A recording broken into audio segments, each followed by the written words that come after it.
Hello friends, ఇవాళ beetroot fry చేసేద్దాం రండి. బీట్రూట్ ఫ్రైకి నేను ఆలివ్ ఆయిల్ యూజ్ చేశాను.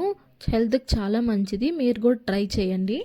ముందుగా స్టవ్ వెలిగించి ఒక ప్యాన్ తీసుకొని అందులో 2 టేబుల్ స్పూన్స్ ఆలివ్ ఆయిల్, అలానే 1/2 స్పూన్ జీలకర్ర ఆవాలు వేసుకొని బాగా ఫ్రై చేసుకోవాలి.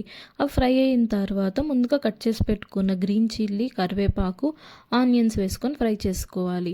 ఆనియన్స్ తొందరగా ఫ్రై అవ్వాలంటే సాల్ట్ వేసుకుంటే తొందరగా ఫ్రై అవుతాయి. ఆనియన్స్ ఫ్రై అయిన తర్వాత ముందుగా కట్ చేసి పెట్టుకున్న బీట్రూట్, పసుపు వేసుకొని ఫ్రై చేసుకోవాలి. అవి ఒక 2 మినిట్స్ ఫ్రై అయిన తర్వాత ఒక 1 గ్లాస్ వాటర్ వేసుకొని బాగా కుక్ చేసుకోవాలి.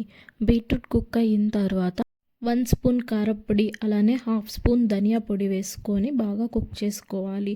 ఆ వాటర్ అంతా ఎవాపరేట్ అయ్యేంత వరకు బాయిల్ చేసుకుంటే టేస్టీ బీట్రూట్ ఫ్రై రెడీ. చపాతీలోకి, అన్నంలోకి చాలా బాగుంటుందండి.